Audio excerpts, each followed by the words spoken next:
Welcome, everybody, to Podcasts and Players, episode 24.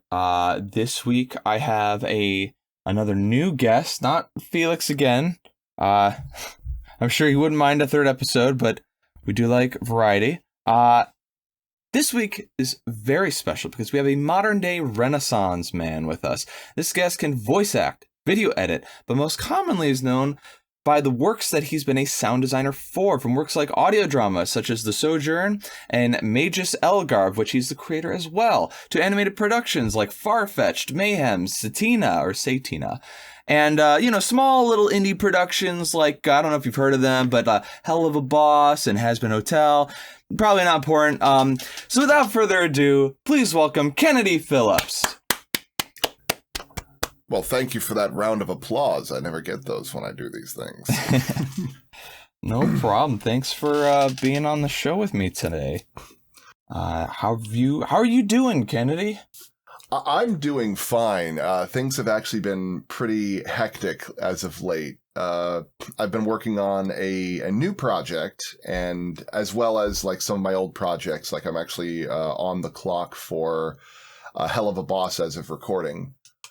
So you should be expecting a new episode going down relatively soon. I can't say anything about it, but... Yeah. I've got so many questions for you about all of this. But first, before we get into all of that, I think some people who are listening are just regular, normal people playing D&D might not know what sound design actually means. So could you give like a general explanation of what that is? So whenever a film is being recorded, typically when they are recording the sound for it, they're only focusing on the dialogue because that's the main thing to convey the story anyway. Not to mention a lot of the spaces that they're recording from do not have the sound effects that you would expect in the location because, it's all movie magic. So it's a sound designer's job to come in and reconstruct every sound effect that you would expect to hear in the show. This is especially important in animation because the only sound that you get when you've produced everything is just the dialogue. It's just the vocals of them talking back and forth, and they're basically in an empty void. So it's my job to go in and record footsteps, pots, and clothing rustle, and more high concept designs to make that world all the more tactile and real. Right. That's called Foley art specifically, right? That part, yes, is called Foley art. And design is usually when you're trying to build something that doesn't exist. Mm-hmm. Like if you're trying to build the ambience of a location, or if you are, I think the most common example is if someone decides they want to design a lightsaber or something along the lines of that. Yeah. What kind of sounds do you typically get to create with like Foley art? A lot of times I'm put in charge of handling really high concept designs. Now, typically I will do like footsteps and clothing rustle and stuff, but where my bread and butter is, where I'm most excited to work on is when I get to design something that doesn't exist. One of my favorites that I got to design in Has Been Hotel, for example, was all of the effects that surrounded Alistair, the radio demon. Oh, that was you! Oh, so cool. That was me. Oh, that's awesome. The design work for him was really complicated. We had like 4 different layers of sound effects going on with him at any given time. Everything from like his voice to the way he carries himself to even like the special effects of when he's using magic or otherwise. That's awesome. I'm sure a lot of our listeners are big fans of Has Been Hotel and Hell of a Boss, so I will definitely dive into that. I kind of wanted to ask a little bit. I want to know some Kennedy Phillips lore first. We're gonna get to all of that, but first we got to get to the core. Who is Kennedy Phillips? Well, my story began when I was a wee lad of 4 years old. I had looked to the television and said, Mother, I have discovered the purpose of my existence, my profession. And she looks down, and in an equally baritone voice, she says, Tell me, child, what is your purpose? And I pointed at the television screen and says, I want to do that. And it showed Kermit the Frog from Muppet Baby saying he wants to be a taxi driver. And he says, Child, you do not want that. You may want to reevaluate your life choices. And so a commercial came on for Nickelodeon and said, I want to do that. And she says, well, that's slightly less concerning. Bottom line is I've always wanted to work in cartoons or work in film. I've always loved being an entertainer. I lived on a boat for about 12 years. And when we were out at sea, I would be one of our forms of entertainment where I would do improv and fake commercials with my sister to entertain my parents, because there was a lot of times where we couldn't have the TV on at all hours because we only had a limited battery supply. But I took a liking to it, and I have always been a storyteller in one way or another. I learned how to make short films with a small, cheap Hi8 camera back when cameras were still running on tape. Right. I actually would edit on a VCR, and create these genuinely terrible short films that you would expect a child to make. But my love for film and for performance never stopped, and I just kept going until eventually I ended up getting a master's degree in film and sound design at Chapman University, and started working in the world of independent filmmaking, which is not remotely as glamorous as the films make it out to be. It's actually quite a dingy affair, considering that sometimes you're working hours that most unions would clutch their pearls at, and other times your jobs would end up not even paying. So eventually I got fed up with working on other people's projects and not feeling like it was something that I wanted to do, and I decided to do my own, which is where my audio drama Magus Elgar came in. Which is a 11-episode audio drama that you can download wherever audiobooks are sold, wherever pods are cast, and watch the show. We ended up getting a lot of nominations for Best Original Work, Best Writing, Best Sound Design, Best Supporting Actress, among other things. And it went over so well that I started getting contacted by other people who were like, hey, could you do sound design for this work or that work? Oh. And while I was attempting to make an animated version of Magus Elgar, I ended up within Vivian Madrano's sphere of connections, and she signed me on to be her sound designer for Hazbin Hotel and eventually Hell of a Boss. Awesome. That's really cool to hear. I was doing a little research, and I was like, oh, okay, so he's worked on this, and then I looked, I'm like, wait a minute, your Twitter handle says Magus Serling, and you've worked at Magus Elgar. There must be some connection here. Yeah, Magus Serling Tentorn is a what is known as a Quanfloof in my universe. He is a think of a Quanfloof like a really big fluff dog. Okay. He's this really big white fluff dog where their entire society values their fluff over everything else, how fluffy they are. Did you send me that? Was that the picture you sent me? Yeah. The fluffiest dog in the Quanfloof society is considered to be the alpha, because as an old adage of the Quanfloofs go, the floof makes the woof. What I do find really funny is that I specifically went for Magus Serling, who is a spellcaster who teaches everybody about the world of Hoth and all the magics that come with it, is that he's actually not a very fluffy Quanfloof by comparison to the other people in his society.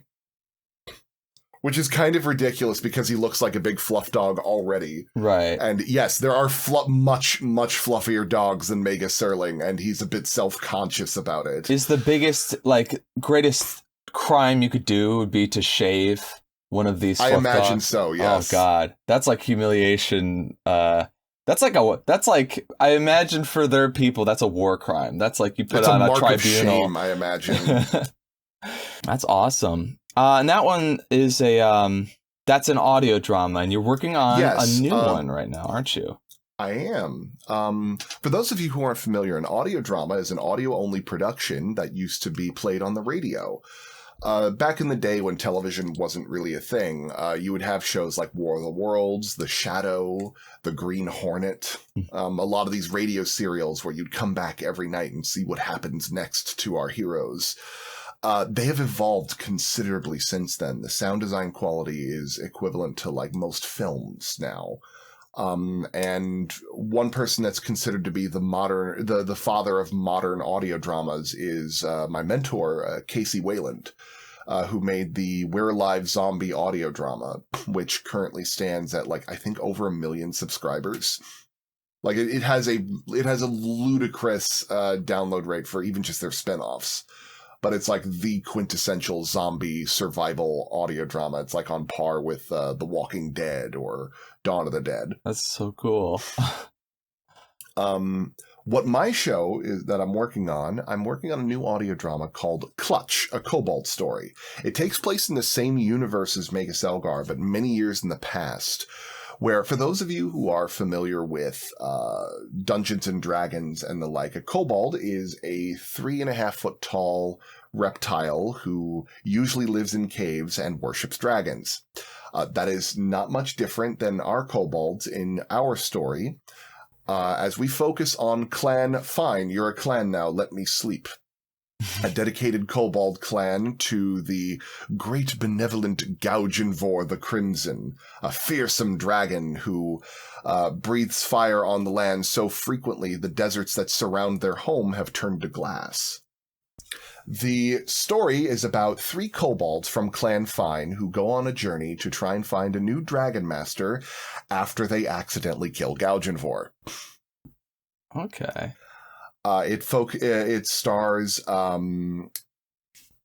let's see, it stars Book the Booker, who's voiced by LRBJ, who has a very strong following on YouTube doing like mostly quirky ASMR experiences where he just plays like a librarian who talks to you about books. And he's playing pretty much exactly that as a kobold who knows how to read and is just very excited to share you his favorite books. There's Nam the Healther, voiced by Joanna Christina, who she is the healer of the clan, but by healer I mean she just drinks a lot of healing potions, convinced that if she drinks enough of them, she'll live forever. Oh. And there's Strap the Trapper, our main character, who's voiced by Michael Kovac, who you might know as Angel Dust from I was going to say, that sounds familiar. And a bunch of other things, who is a trap maker who wants to create a special trap for his Dragon Master, the 7-Chain Special, which is a 7-chain reaction trap Rube Goldberg machine to make sure that the soft skins or the non-kobolds never bother their master dragon again. Right. Is this all already recorded, or you got everyone kind of slated and ready to go? We've got everybody slated. I'm planning on recording at Melody Gun Studios, which is where we did the Wallace stuff for Hasbin Hotel, where we did the sound mixing for Mega Selgar. And it's a really nice studio in the heart of Hollywood. Mm-hmm. We're planning on getting our lead actors our lead voice actors to come to Los Angeles and record together in one room. Oh, okay. But in order to do that, we need to get funding to afford to hire them. Bring people all together to do the recording sessions and all that. So that's why I'm doing a Kickstarter for Clutch a Kobold story, which goes live when? October 21st. October 21st. The pre-launch is open right now, but we have a lot of incentives being offered for day one backers. You have an opportunity to, as an extra bonus, purchase a little cute pin of Strap the Trapper, like a nice little enamel pin made by Wizard Pins. And for a select number of you, we have a special offer for really dedicated backers who really want to help the show get off the ground, with a special offer where if you become a Kobold parent as a backer, our artist will draw you as a Kobold in Clan Fine. Now that's and a good you'll perk. You'll also get the opportunity to take part in what I'm calling a Kobold Walla session, where I'm going to be getting all the Kobolds together and having them do all their voices all at once, because the Kobold Walla sounds very different than the regular Walla. Mm-hmm. Cool. This is a really good concept, and it seems you've already got your script written and everything. We've got the first draft of all the scripts pretty much written out, and we're like adding and adjusting and you're fine tuning it at this point. We also have we also have plans to offer extra episodes if we end up hitting our goal and going beyond. Some of our stretch goals involve like little tiny skits, and some involve like full episodes. So we actually have it planned where right now we're only planning on making 6 episodes, but if you manage to get the stretch goal high enough, we can bring it up to 10. Yeah, that makes sense. Which would be almost as long as as a season of Magus Elgar itself. Cool. And this is also going to be available, like Magus Elgar, pretty much in podcast everywhere type outlets. Yeah, we want to try and make it offered as a free podcast if we can.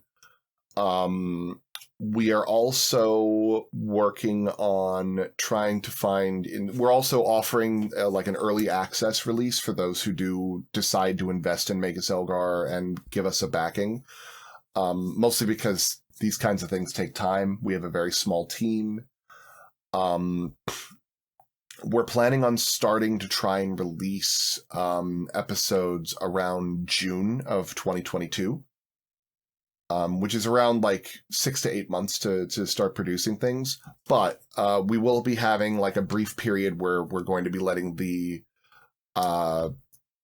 people who who got to back the show get early access to the show, and they have the opportunity to purchase like a hard copy of the show in the form of like a really nice wooden USB stick with the insignia of our show, which is the Clan Fine banner.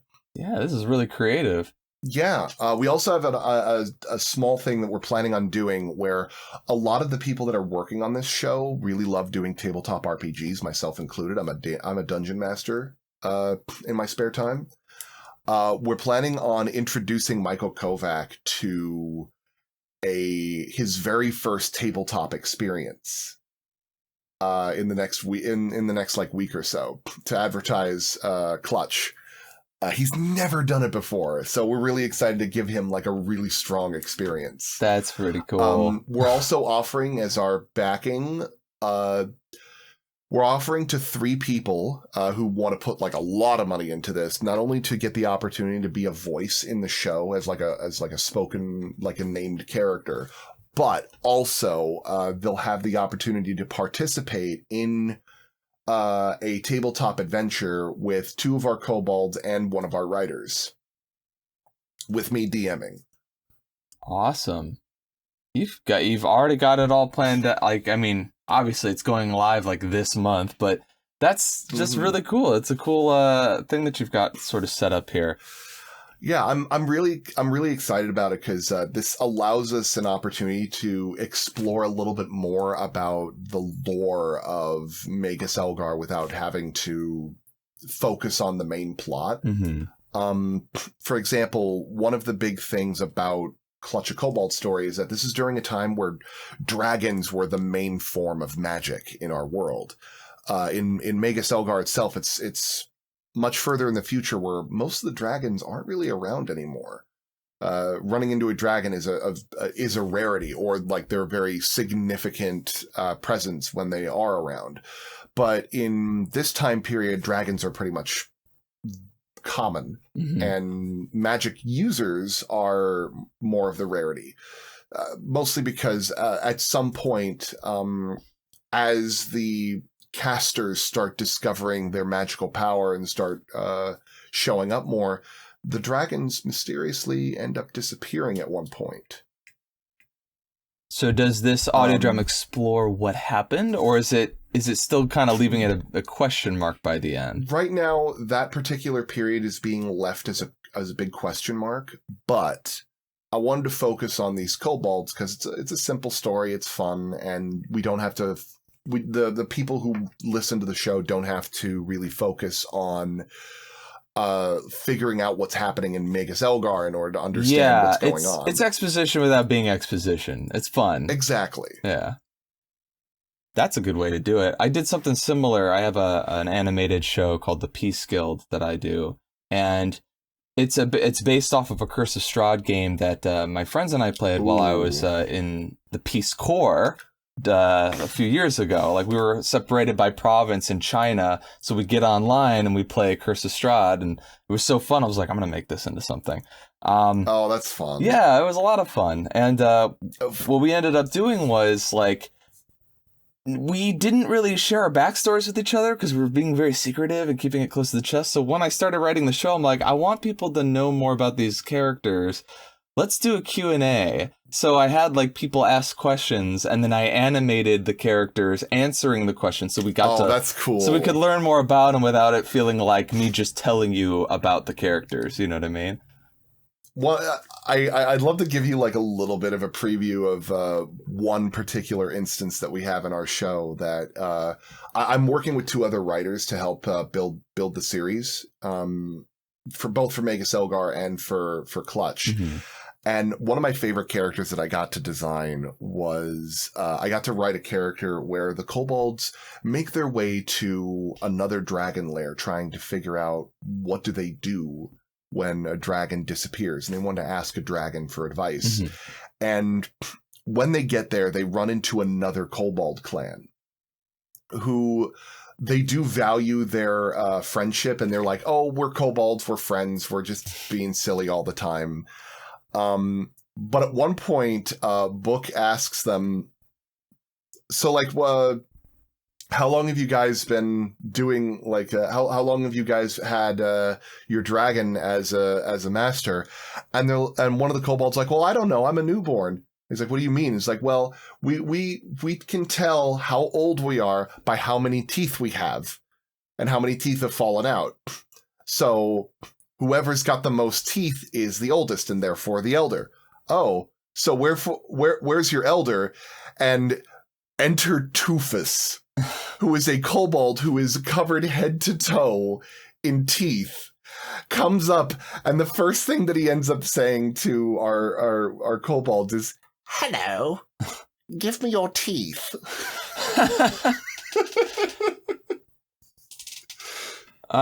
Here's my. As you can see, like, a lot of the characters in this story get a little bit. They get into some weird situations. Yeah, I also feel like kobolds as a race have a knack for eccentricity that, if left unchecked, can lead to characters like Toofus here. For sure. Yeah, and of course they also are going to be exploring, like, other areas of Hearth, because I'm not sure if you know. Hearth is a very oddly shaped world. We actually call it a planetane because it's shaped like a banana. That's interesting. And, like, they're actually living in the southern area of the of Hearth, which we call the Whipper of the planetane, because as a banana, it kind of spins like a boomerang through space. Oh, that's kind of funny. So one of the big topographical features about Hearth are what we call Emotospheres, which are biomes that have been charged with the emotional energy of the these abstract entities called the elements. There's the Emotospheres are usually like really supercharged with one very particular emotion. In Magus Elgar, we explored this briefly by having the characters go to a town called Glumbledon, which is near the Doldrums, a place where melancholy is the predominant energy in that place. Mm-hmm. So going there, the more time you spend there, the more the radiant emotional energies rub off on you, and you start getting kind of bummed out more. Mm-hmm. But we've got other places like that. Like we've got the Gleewinds, which are a place that is everybody's happy all the time, and it's like one giant theme park. There's the Zandahar, which is a place of rage and anger after a sorcerer casted a spell so offensive the elements are still trying to wipe that place off the face of the planet. And there is the Umtinks, which is a place of introspection where soothsayers and diviners and fortune tellers reside. Cool. Do you just become, if you spend enough time in the Umtinks or whatever, do you become a soothsayer? I wouldn't say as much. I'd say that it's a place where they tend to gravitate more, but the people that are there are a lot more self-conscious. They're a little bit more thoughtful about how they present themselves and how they think about things. Because the thing is about the Umtinks is that while it is a place of introspection, it's not a place of premonition. Gotcha. I see. And probably if you're a soothsayer, the people that are going to want your services are going to be more introspective by nature anyway. They'll take a lot more value from whatever predictions that you decide to have. Fair enough. I had a homebrew idea that was kind of similar to this, that I've been kind of kicking around in my head of like, essentially a god. There was a creator god for this world. That god doesn't exist anymore, and nobody really knows what happened to it, but there are these aspects that are littered around the world, and each aspect represents some sort of emotion that you can equip. It's like a equipable thing. I love stuff like that. Yeah. I love stuff like that. And so one of the plots would be the villains trying to bring back this god, but you can't bring back something that doesn't exist. You have to create a new god. So obviously the villain would want to become the new god and like take all the aspects for themselves. But making that mechanically work is very hard. Yeah, I can definitely attest to that. One of the things that I wanted to do in Magus Elgar was I wanted to create a magic system that was quintessentially mine. I didn't want it just to be taking a page from Harry Potter or J.R. Tolkien or the or whatever it is that's going on in Game of Thrones. Yeah. So what I ended up doing is I created these elements, which are representations of concrete and abstract concepts. So there's an element for fire, an element for planets, but there's also like elements for weird things that you wouldn't expect, like an element for hatred or an element for food comas. And they because like the confidence and the belief in them kind of blips in and out of existence constantly. Sometimes you might be trying to tap into an element that just doesn't exist at the time being. Yeah. And what you do to cast magic is that you curse at them in a dead language to get them angry enough to try and smite you, which you then channel into magical energy. So basically my entire magic system is Vicious Mockery, the magic school.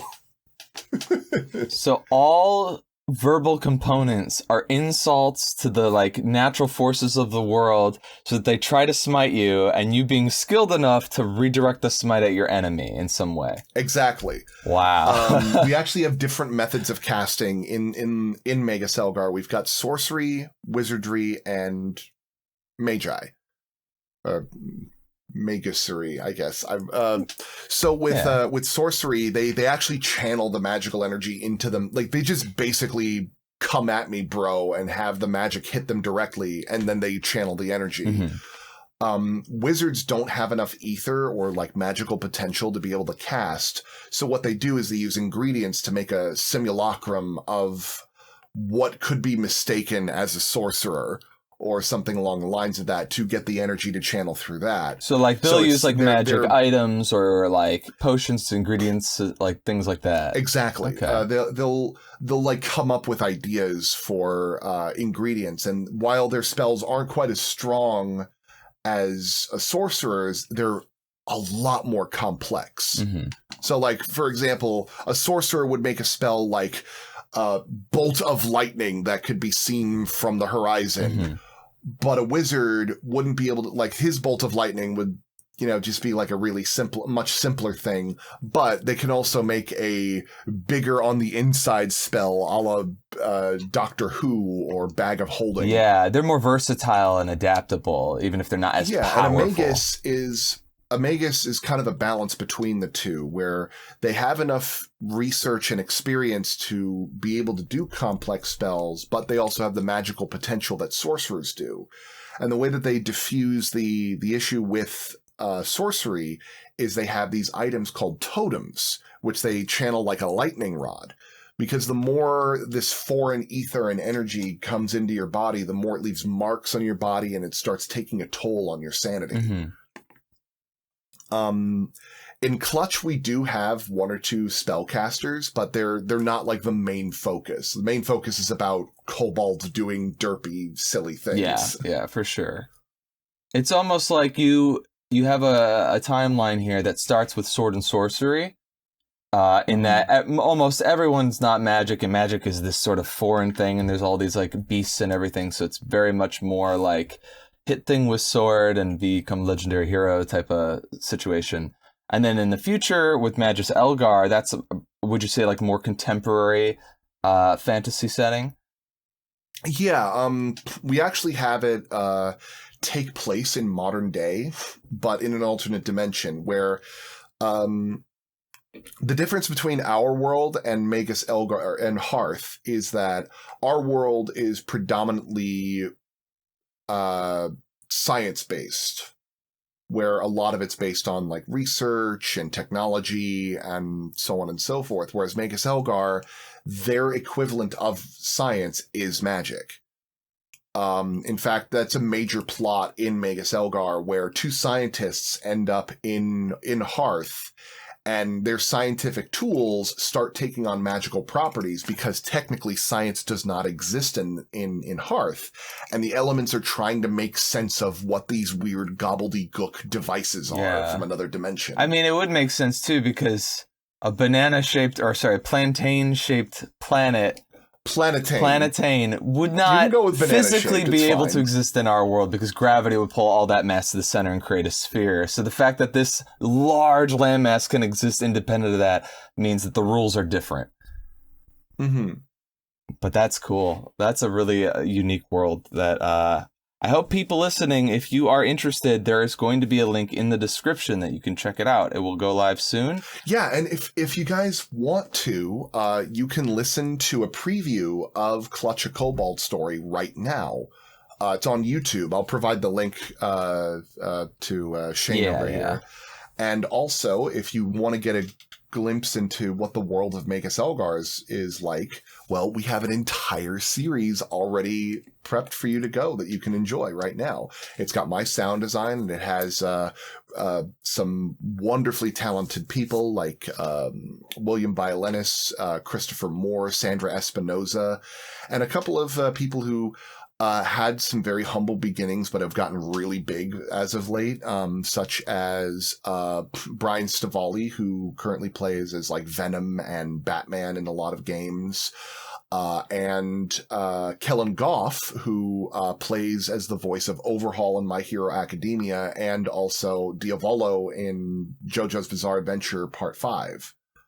Do you do any voices in Magus Elgar? Actually, I do. I do 2 or 3 voices. I play a single episode villain in episode 5 called The Great Fantavar. And I also play as another caster by the name of Magus Sagari, who is a Lacertus that lives at the top of a dead space whale that is currently floating above Hearth because I accidentally reactivated its float glands, and now it took my tower with it. I do weather reports now. I hope everybody's actually listening to them, though. I'm not really sure if they are. That's awesome. I'm similarly like I tried to get into voice acting around like 2015, very lukewarmly. But I learned a lot in just like auditioning for stuff, and I got on a project that had some big people on it, and so someone else there was also like a sound engineer and like taught me how to like master my sound and everything. And like since coming back from the Peace Corps, I was like, I want to voice act, but I don't want to have to always voice act for other people's projects. So I started doing that with my own thing, where it's like I play Shazi, the lizard folk, which was actually played by my friend. It was like his character, but the character I played is a woman, so I'm like, I can't really do that one. So being able to voice act in your own projects is always super fun. I mean, I don't want to do it too much because I run the risk of it just being like the Kennedy show if I do all the voices, because I'm perfectly capable of doing like a lot of different voices, but I don't want to do that because I know that my expertise and my focus should be on the writing and the sound design. Yeah. That being said, there are a lot of performances that people give that are so much better than I will ever provide. Yeah, right? Exactly. It's like, I could do all the voices, but what is this? Like an ode to me? And I want it to be good. But yeah, I'm really excited about this project because we've got a lot of like people I've never gotten the chance to work as a director for before. And some of the people that I've ended up running into were like a serendipitous occasion where I've been able to really discover a lot of things that I want to do with this story thanks to these actors. But again, like when it comes to making a project like this, it's not cheap. Yes. So I actually had funded Magus Elgar out of my pocket originally.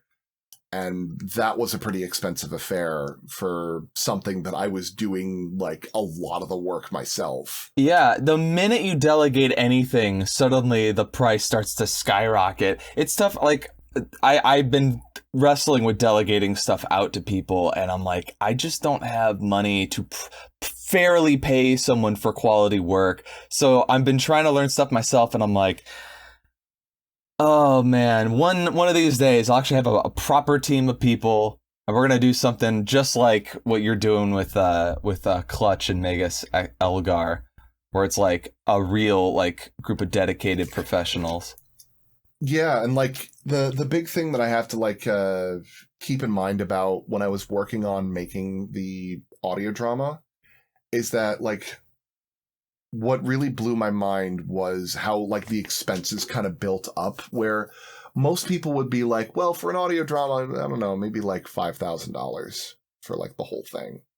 And that's like what they expect. But what they don't really seem to understand is that like right now I'm running on the cheaper end of the spectrum, and it's still like around $4,000 an episode. What is your goal for the Kickstarter? Do you know what that is? My goal is 18,000. Okay. I was actually really lucky that I actually had pitched Clutch a Kobold story to the BBC, and they really liked it, and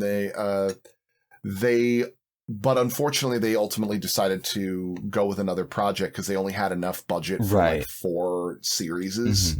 But like the budget that they were offering was really lucrative, like £10,000 per episode, which would have been you could do way phenomenal. more than 6 on that. Yeah. Well, like I was still planning on doing 6 episodes, but I'd be able to have all of my actors come into the studio. Right, not just the main cast. Yeah. Yeah, and have like dedicated sound designers do like everything for every episode, and I could like be the sound supervisor. But I'm scaling back and I'm experimenting with audio drama Kickstarters, because I'm hoping that if this goes well, I'd be able to do the same thing for a second season of Magus Elgar, which is a lot pricier than what I'm trying to do with Clutch. Right. Because while my season of Clutch is projected to be 6 episodes, Magus Elgar season 2 is projected to be 13. which the last time that I did Magus Elgar was 11 episodes, but that was still like 5.5 hours of content. So we're basically like making a feature-length movie with Clutch, which is about 3 hours. Right, yeah. But what was the reason why I'm able to ask for a lot less for my Kickstarter compared to like what it would cost to make the whole thing is we actually have a private investor who saw my pitch for the BBC, really liked it, and said, "Look, I'll give you this money, provided that you can fund the rest." And that's what we're doing. We actually used a little bit of the funding that he gave us to get our promo content done, do our casting, and get a couple of our main characters on board. But that's all just like the preamble to what we're trying to offer now. It's like the general like public pitch to people in a sense. Yeah. Like, case in point, one of the most successful Kickstarters that had ever had come to pass was Tim Schafer's Double Fine adventure game, which eventually turned into Broken Age. He when he approached it, he said, "All right, we've got private investors that are giving us like $10-15 million. And we need a little bit more to get over the edge to make our game." So, like, this is actually pretty common, where, like, yes, they do have the money, but, like, they need a little bit more to make fully it work. Realize its potential. There is a certain threshold they have to meet. Yeah. And, like, I'm paying a modest wage to all the people that are going to be working with me on the project. But I really don't like the idea of working on an audio drama where I'm expecting everybody to work free. Of course, yeah. Because that happens a lot, because a lot of people seem to think that because an audio drama is being released for free, it doesn't have value. But the best audio dramas do require a lot of technical expertise in order to be able to pull off appropriately. Because a lot of, like, some of the lower end audio dramas, which are still phenomenal, are just somebody speaking on a microphone, and that's it. Mm-hmm. But the best audio dramas have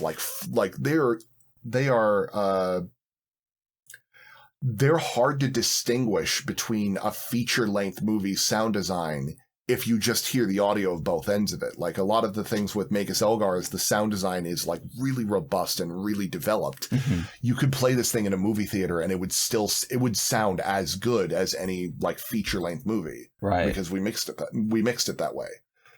So when it comes to, like, the Clutch of Kobold story, yeah, we're planning on telling a derpy story about D&D kobolds, but we're planning on treating this like a professional production. Yeah. Well, you mentioned that a lot of people don't feel like things that are free inherently have value, but I think that, I mean, Critical Role kind of busts that myth wide open, right? Like, anyone can watch Critical Role, but what gives it value is that there's eyes on it. If you get eyes on something, there's inherently value on that. Well, Critical Role still manages to get a lot of traction and funding by ad revenue, by sponsorships, by a lot of those things. But the reason why they were able to do that was because they were all very famous voice actors. Yeah.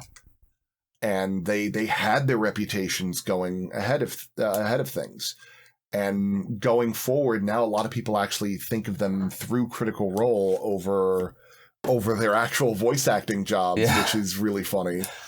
But like I still can't believe how successful their Kickstarter was. They did a Kickstarter where they actually hired Titmouse Productions, the people that made like Metalocalypse, among other shows, to make an animated series out of Critical Role called Vox Machina.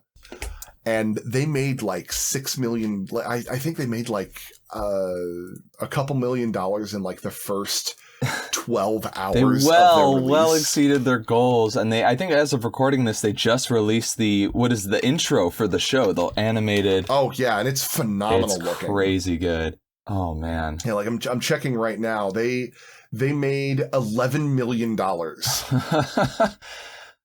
Oh God.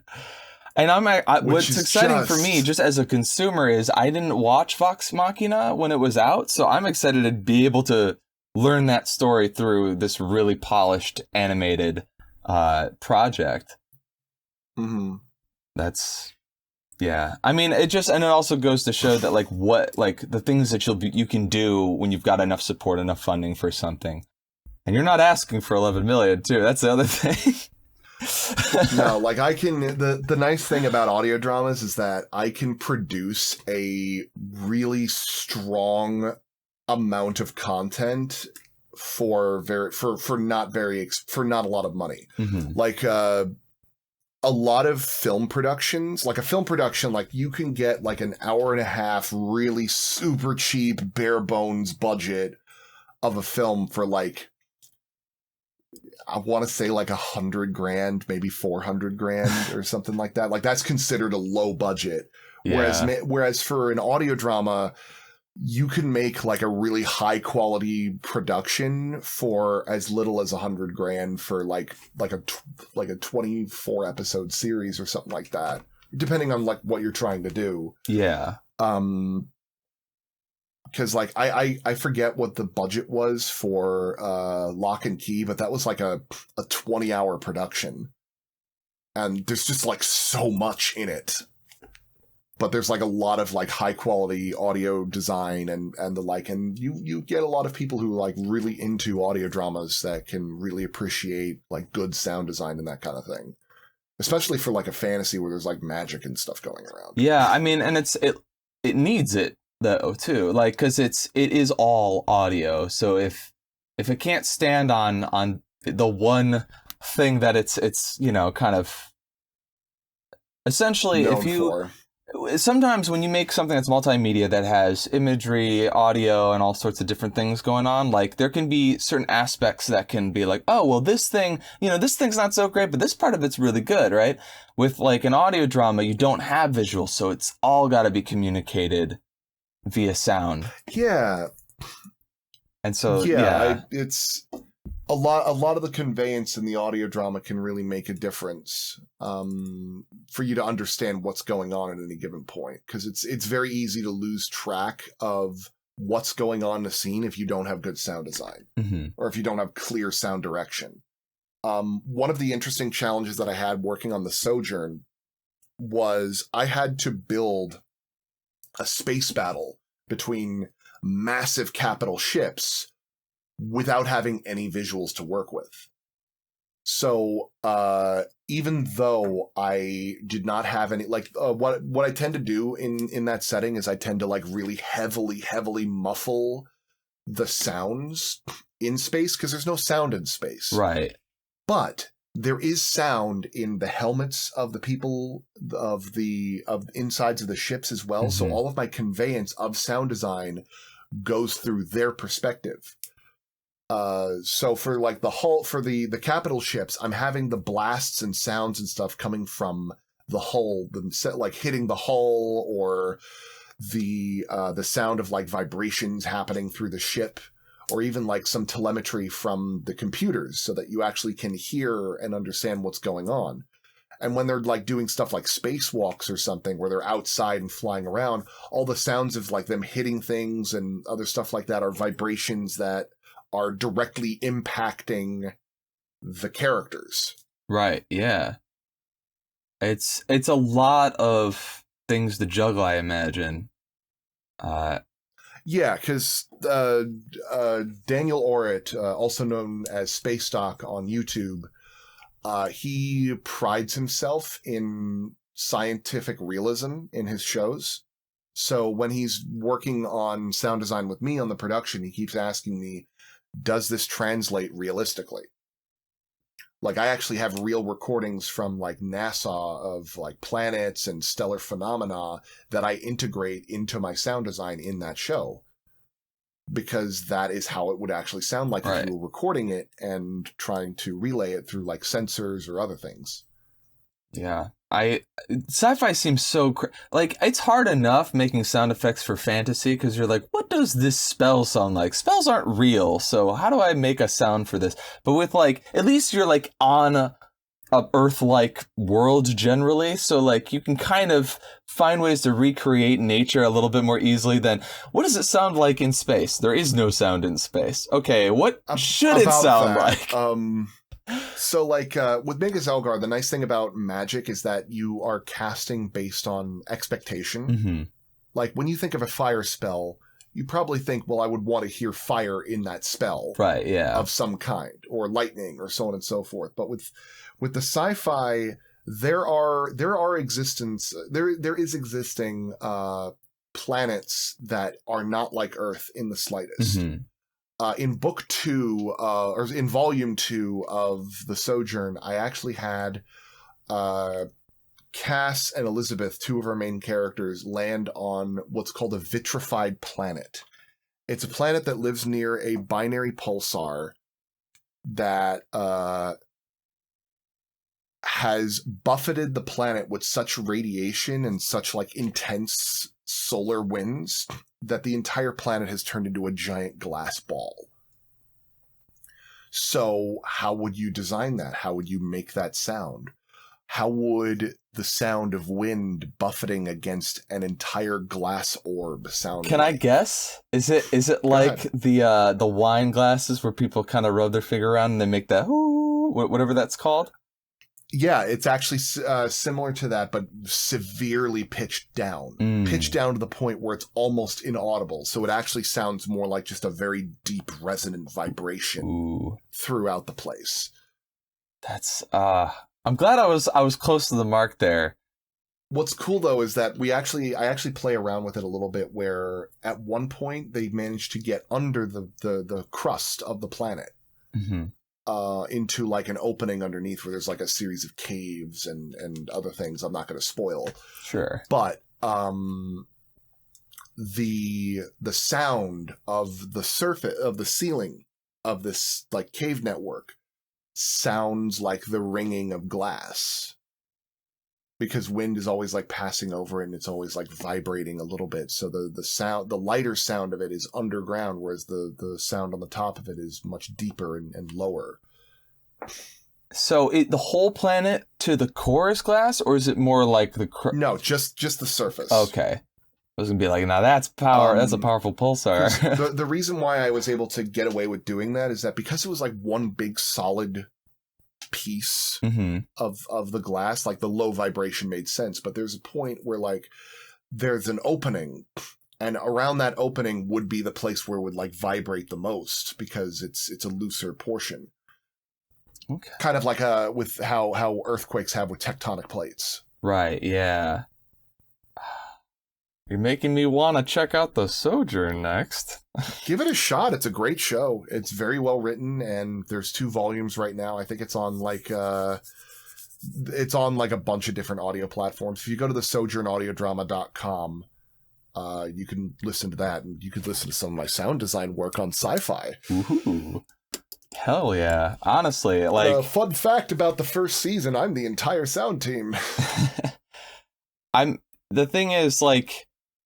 I'm very inspired by hearing all this, because it's like what you do, like your job essentially is to make the impossible possible, make the unreal real for people in like a moment, which is all sound design, animation, that type of stuff is, even acting in a way. Like it's all to make something that doesn't exist for a moment.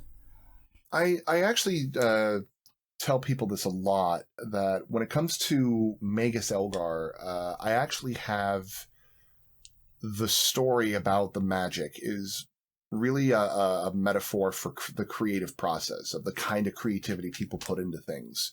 Some people focus on the very formulaic and stable side of creating, and usually use like tried and true tropes, but it's stable, it works, and it can lend a lot to doing a lot more. They're the people who just want to like create regardless of what it does to them, and they create like these raw, powerful, memorable experiences. And then there are the magi in between, the people who kind of do a little bit of study but have that burning passion within them to create like something really unique. And all of these forms of creativity, not only should they be like cherished, they should be like respected, that they're all hard in one way or another. It's not like they're just cutting corners. Right. Almost every creative thing, whether as pedantic as a reality show or as inspired as a multi-film franchise that ends up like really sparking the imagination of the masses, they all take significantly hard work to make. And there are the pitfalls that most people don't think about when they get to create, that I try exploring in Magus Elgar. One of the big themes in Magus Elgar is what happens when something that you create, when the magic that you use ends up hurting someone. And this could be like somebody had gotten offended, or someone had gotten really hurt emotionally, or it could inspire somebody to do something pretty horrible. Right. Because you can't, no writer can predict how their creation will affect people. Yeah, that's not completely. I mean, there's some where you can get like a really educated guess on what you're doing, but not to the full extent that you're thinking. I've had a conversation reminiscent of this recently about like the real magic in life is not what you can do, but it's your influence, what you can get others to do, regardless of whether you intended that or not. The best, I go by this tenet that the best form of communication, of truly connecting with another individual, is by sharing an experience.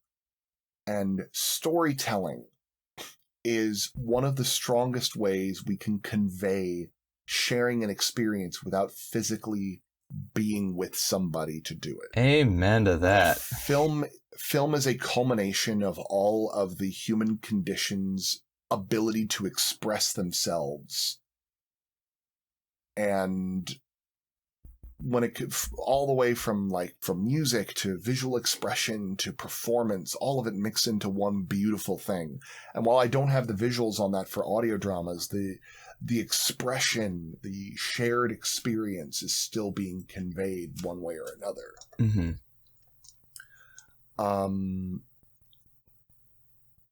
And if you want like my response on like what do you do in that situation of like what happens when your creation like ends up hurting somebody, does it have a reason to exist? Is it worth bringing that thing into existence if there is that possibility?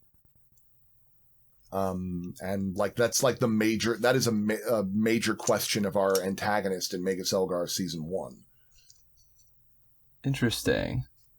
I'm from just the clues, because I know you're trying not to like spoil too much of it. Yeah, I don't want to spoil it in case you want to like actually like watch the show. I'm already theorizing. I'm piecing it together. I'm like, I could just watch it and then I would know. But yeah, that's super fascinating. Everybody, I'm going to leave links to these things in the description. Please check them out. And before, I don't want to let you go without you sharing something D&D related, like a personal experience. So that could be, I mean, you could tell us about like your favorite character, although you did talk about a little bit about your fluff guy, or if you got a story that you... I have a story. Yeah, let's hear it. I have a story. So like I do a lot of tabletop RPGs. In fact, I use tabletop RPGs as kind of a experimental ground to develop ideas that I have. I've done stories, like I've done murder mysteries, which eventually turned into a series that I want to make one day. And I've done like good crime dramas. I actually made a crime drama out of Zootopia, which was a lot of fun. I actually opened a crime drama RPG for Zootopia by using Caravan Palace's Lone Digger music video. Oh, classic. And when I did that, all the players were like, "Oh, this is gonna be fun." We know where this is going. One of my favorite stories was actually when I got to be a player. I was taking part in a Shadowrun campaign where my one of my roommate, who is a very diehard Shadowrun fan, is the kind of guy that is of the opinion that Shadowrun is fantastic, but you need to know exactly what you're doing. This isn't the kind of thing where the ye old mayor of Tinseltown wants you to go and hack into a thing for 30 minutes and collect 5 Domblegargs for the trolls. No, this is the kind of RPG where they say, we want you to be able to hack into a large corporation and discover a secret project that they're working on, and how you want to do that is entirely up to you. It's not something where like, oh, we've got the plan all figured out. They actually let the players do whatever they want. Yeah. So a lot of what happened in the storyline was very player driven, which was exciting, but also very difficult. I was playing as a elf named Mr. Accrue, who disguised himself as a holographic virtual assistant by projecting a hologram of a virtual assistant on top of himself, and also had a camouflage suit underneath it so he could actually split his body into 2 directions. I was the face of the party, where all I did was talking. Mm-hmm. And all of my talking was based on like pheromone augmentations. At one point in the storyline, we ran across our evil twins, essentially. Not like evil twin, like a direct like clone or anything like that, but the kind of character archetype we built done differently. So somebody who was like a super hacker had somebody was dealing with somebody who hacked through magic. Somebody who was a diviner, another person did through curses. Mine was really mean. I was a talky person that focused exclusively on technology and misdirection, and I was fighting against a Jedi mind trick master. We all got captured and put into scenarios where we had to fight against our doppelgangers. I was put in a football stadium on one side of the field, and my opponent was on the other side of the field in hermetically sealed glass containers. And between us, in this football field, were around 700 willpower mooks. The challenge was we had to convince all of the people in the football field to press a button to open the opponent's door and kill them.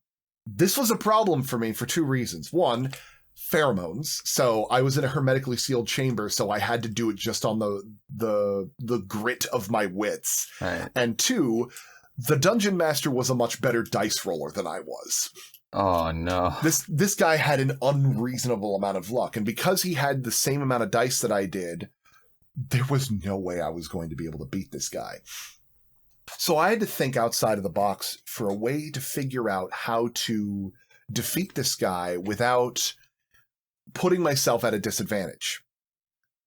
So he opens up by saying, "Protect me, kill them," as his first response, and he does his dice roll. And I go, "All right, open both of our cells."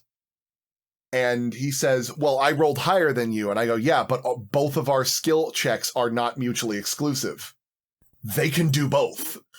It's true. So the mooks both open the doors, and I disguise myself as the Jedi Mind Master, create holographic duplicates of myself, and cloak, and just start running across this football field so that I can directly punch this guy in the face. That's the way to do it. That makes so much sense. So they keep trying to, whenever the mooks tried to kill him, they all looked like me, or I all looked like him. Right, exactly, yeah. So he says, "No, go after that one." And then I would have my guy say, "No, go after that Not one." me, so they're him. like, "Who do we listen to?" And the whole fight was that me trying to keep all of them confused long enough so that I can get into close range and hit him with a stun gun. Nice. And the DM was so taken aback by it because he said, "You brute forced a face-off." Yeah. That's super smart. You play 5e, right? Like 5th edition? I have played 5e, yes. So what you basically like hard like brute forced and I guess Shadowrun in a way mislead the spell. So like basically what I did is I used disguise self to take advantage of someone's friend's spell. Yeah. To look like the guy casting friends. Essentially. Like you've had the pieces set up to where all you had to do is change one element where normally you're disguised as the virtual thing, but this time you're disguised as them, but you can still move around and do whatever the hell that's so smart. Like honestly, like what I loved about this character was that so many of my face tactics were really, really unconventional. I'm only going to do like a brief sentence of this one because it's like another whole story. Sure. But I had to distract a bunch of police officers once, in order to, while a bunch of people were like going in and breaking into a bank or something like that, or like an info bank. And with my holographic ability, I took myself hostage. And I had to weave this improv of like this sob story about this Canadian who was rejected his sin, which is like your ID card, because he immigrated to America. And the DM's like, all right, you need to be able to riff this story for a full 15 real life minutes. I'm like, I got this. You filibustered your way through it. I filibustered for 15 minutes while taking myself hostage. I just wrote down a note to self, take self hostage in D&D. I'm going to make this happen now.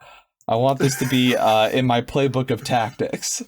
Well, yeah, because all I had to do was to have my hologram, like put me in a chokehold and throw my voice between the two of them, make sure the two of us weren't talking at the same time. Right. Listen to him, he's crazy, he'll do it, he'll really do it. You shut up, man! He's great. That's awesome. Oh, wow. What I loved is the players, like, they were doing, like, the important part of the mission, but, like, every once in a while, one of the players like, could we go back to, like, his thing? DM's trying to be good and, like, jump between scenes so everybody can do stuff. They're like, no, actually, obviously. though, you can go back. That's awesome. Thank you for sharing. We've already met an hour at this point, so why don't we start wrapping it up by you telling everybody where they can find you? Well, you have been listening to Kennedy Phillips. You can listen to my work at maguselgar.com, at kennedyphillips.org. That's Kennedy the President, Phillips the Screwdriver, .org. And you can also listen to Clutch a Kobold Story if you do a YouTube search for Clutch a Kobold Story. You can also find me on Twitter at Magus Serling, which is MAGUSSERLING. And if you really want to see all of my work, Hasbin Hotel is free on YouTube. Hell of a Boss is free on YouTube. Satina is free on YouTube.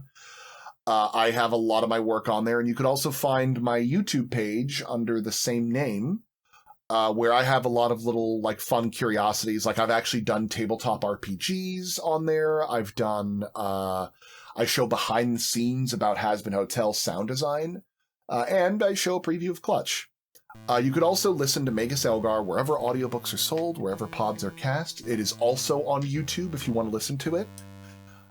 And I would love to hear from you guys. And remember, the Kickstarter for Clutch a Kobold Story releases October 21st. I would be truly honored if you decided to back it and help me bring the story of these kobolds to life. Oh yeah, we love to support creative projects on Podcasts and Players. Thank you so much for coming by, Kennedy.